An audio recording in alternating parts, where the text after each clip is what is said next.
Welcome. I'm Ivory. So nice to have you here with me today. The topic today is cherubim. And before I start that, I want to say hello to my listeners in Addis Ababa, Ethiopia. I see you. It's like one's telling another and someone's telling somebody else. And now there's a whole group of you listening over there. And thank you so much for being a part of the show.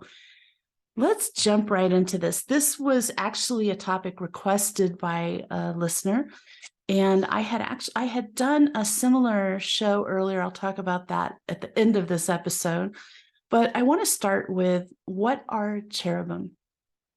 They are one of the two highest orders thrones in the angelic realm. They're up there with seraphim.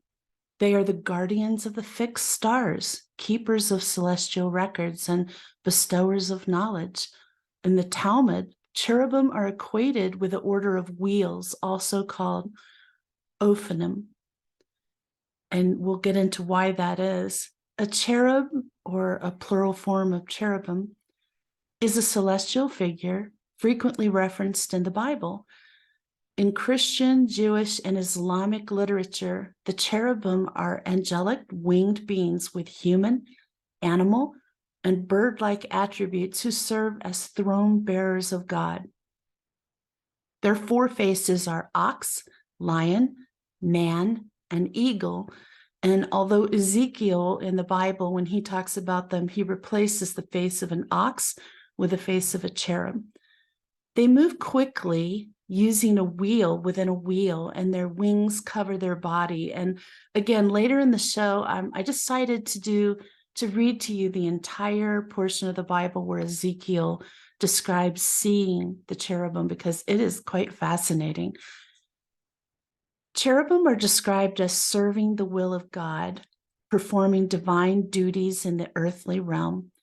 Their initial responsibility was protecting the Garden of Eden, as referenced in the book of Genesis. The cherubim are angelic beings associated with the worship and praise of God. Cherubim are first introduced in the Bible in Genesis, which reads, "After he drove the man out, he placed on the east side of the Garden of Eden cherubim and a flaming sword flashing back and forth to guard the way to the tree of life. Before his rebellion and fall from heaven, Satan was a cherub." Isn't that interesting? So he was of the highest order of angels, like right up there with the seraphim. So let's talk about how cherubim show up in religions and text in various places around the world. Hebrew Bible descriptions of the cherubim emphasize their supernatural mobility, which again we'll get into in detail, and their cultic role as throne bearers of God rather than their intercessory functions. In Christianity, the cherubim are ranked among the higher orders of angels, and as celestial attendants of God, continually praise him. There are portions in the Bible that talk about they ceaselessly chant praise to God. In Ismailism, there are 7 archangels referred to as cherubim. Cherubim are also mentioned in the second treatise of the Great Seth, a 3rd century Gnostic writing. In the Bible, Ezekiel says, "I looked, and I saw the likeness of a throne of sapphire above the expanse that was over the heads of the cherubim." That is such a tiny portion of this experience, which I'll read to you in a bit. In Ezekiel's vision, they appear as living creatures supporting the throne of God. And from Ezekiel's description of them, they appear to have been compound figures, unlike any real object in nature. Artificial images possess several animal features and properties. Interestingly, 2 large-sized olive cherubim were constructed and placed next to the Ark of the Covenant in the temple. The Bible reads, "In the inner sanctuary, he made 2 cherubim of olive wood, each 10 cubits high." I'm not sure how high that is. "He put the cherubim in the innermost part of the house. The wings of the cherubim were spread out so that a wing of one was touching one wall and a wing of the other cherub was touching the other wall. Their other wings toward the center of the house were touching wing to wing.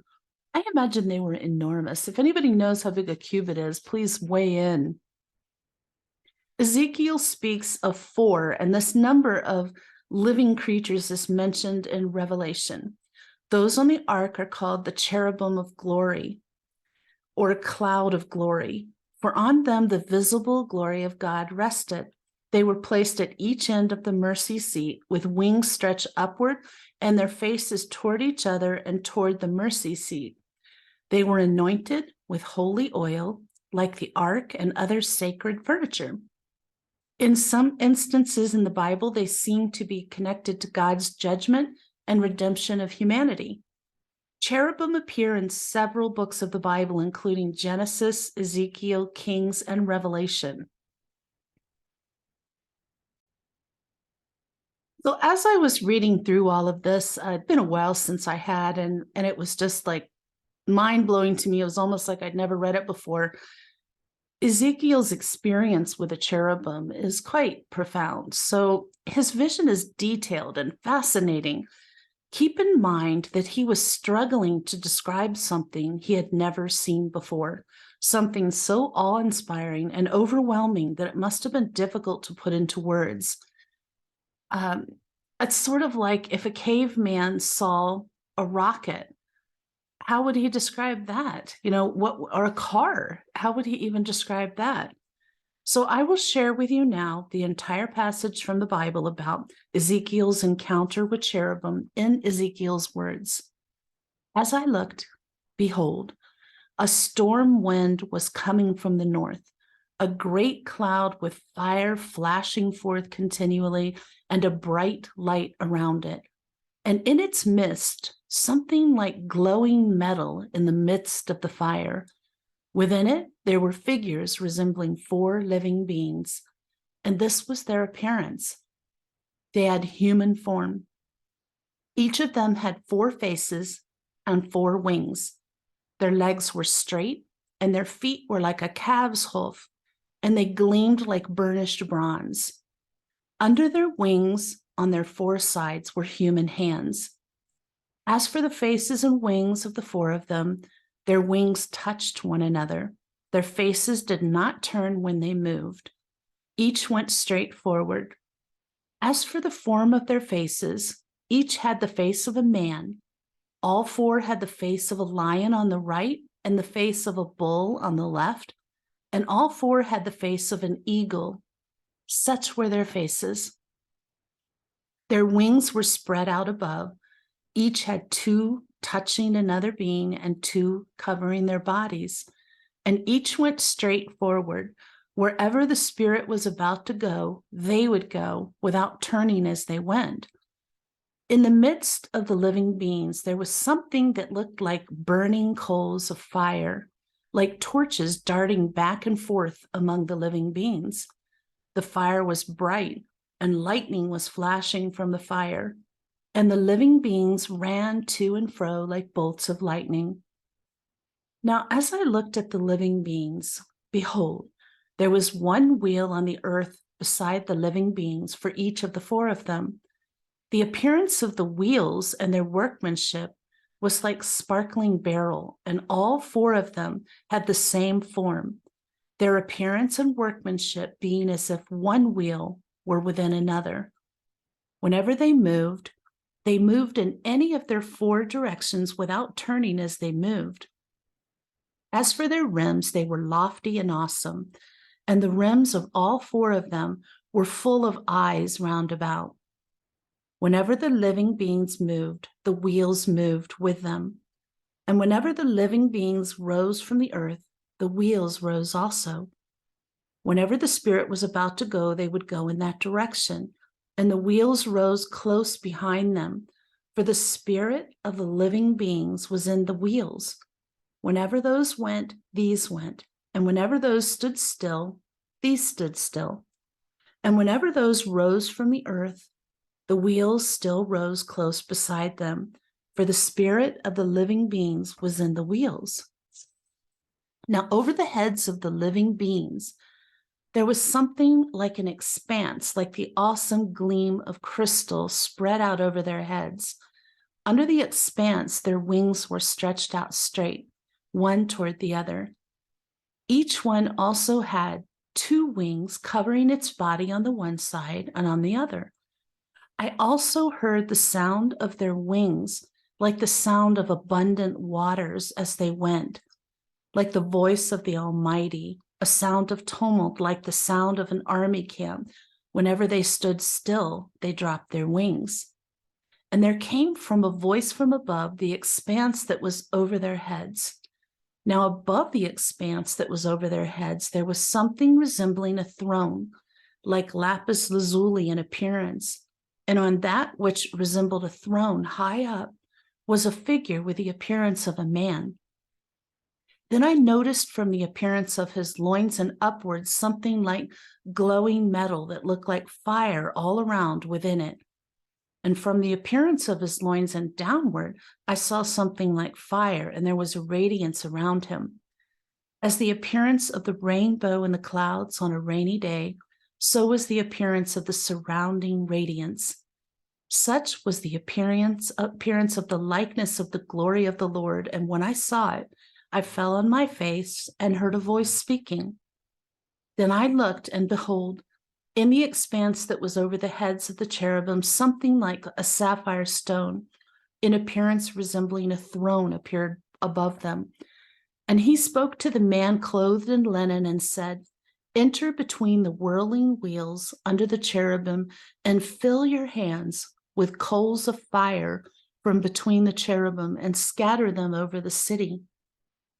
And he entered in my sight. Now the cherubim were standing on the right side of the temple when the man entered, and the cloud filled the inner court. Then the glory of the Lord went up from cherub to the threshold of the temple, and the temple was filled with a cloud, and the court was filled with the brightness of the glory of the Lord. Moreover, the sound of the wings of the cherubim was heard as far as the outer court, like the voice of God Almighty when he speaks. It came about when he commanded the man clothed in linen, saying, "Take fire from between the whirling wheels, from between the cherubim." He entered and stood beside a wheel. Then the cherub stretched out his hand from between the cherubim to the fire which was between the cherubim, took some and put it into the hands of the one clothed in linen, who took it and went out. The cherubim appeared to have the form of a man's hand under their wings. Then I looked, and behold, 4 wheels beside the cherubim, 1 wheel beside each cherub. And the appearance of the wheels was like the gleam of a Tarshish stone. As for their appearance, all 4 of them had the same likeness, as if 1 wheel were within another wheel. When they moved, they went in any of their 4 directions without turning as they went, but they followed in the direction which they faced, without turning as they went. Their whole body, their backs, their hands, their wings, and the wheels were full of eyes all around, the wheels belonging to all 4 of them. The wheels were called in my hearing the whirling wheels, and each one had 4 faces. The first face was the face of a cherub, the second was the face of a man, the third the face of a lion, and the fourth the face of an eagle. Then the cherubim rose up. They are the living beings that I saw by the river Kebar. Now when the cherubim moved, the wheels would go beside them.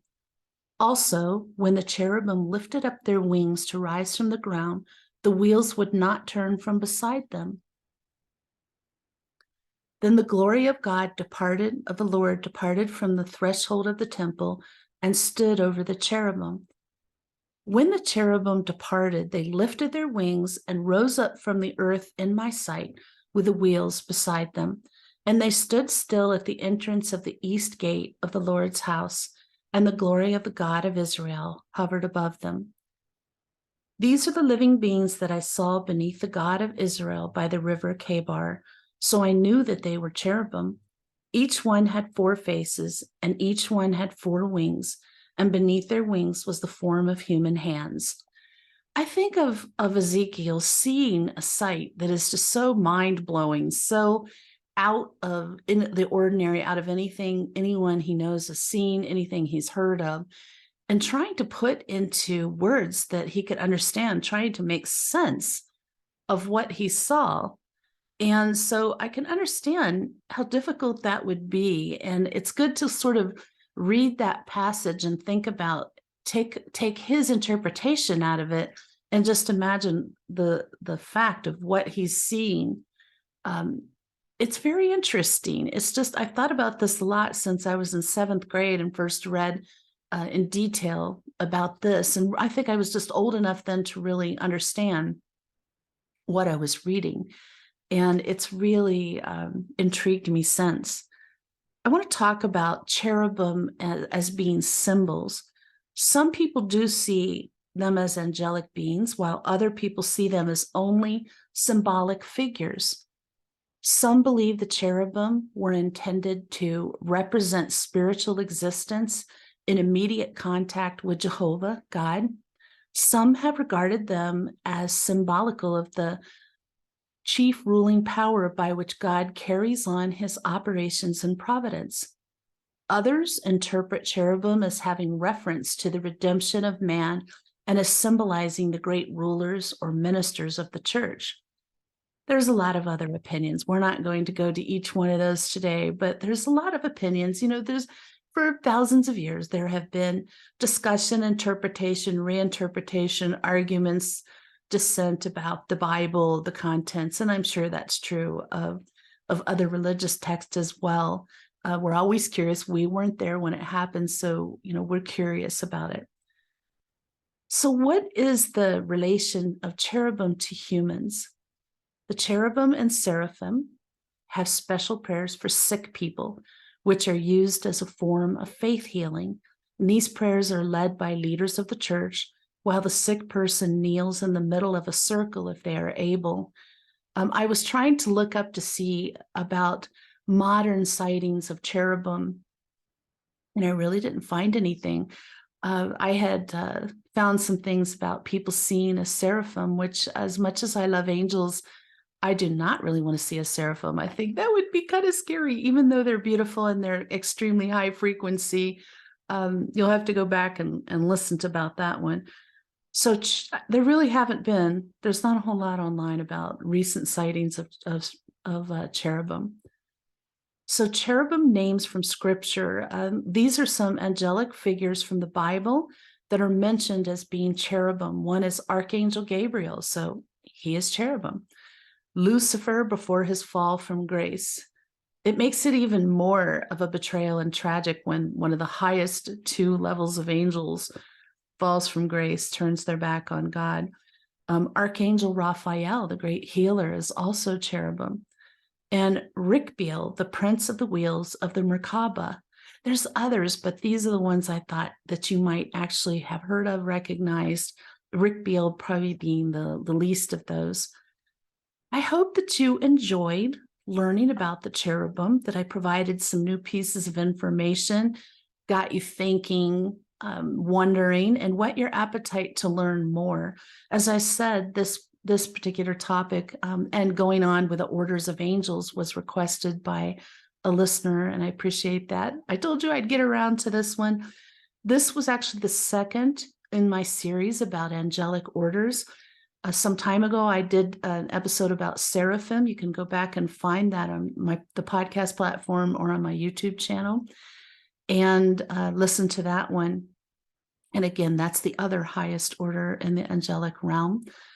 So I hope that this has been interesting for you. I love looking into this. I love finding new information and thinking about these topics again. Of course, angels are of great interest to me. And since you're here with me at the Angel Room, I imagine they're of great interest to you as well. Tune in next Sunday. The topic is the healing power of nature. I am going to be talking about specifically how nature can be so extremely healing, how it comes into play in angelic messages frequently.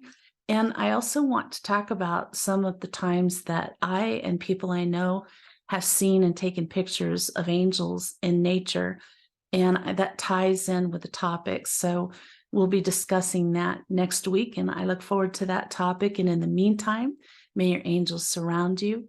May your angels protect you every moment, every day of your life. I'll see you next week.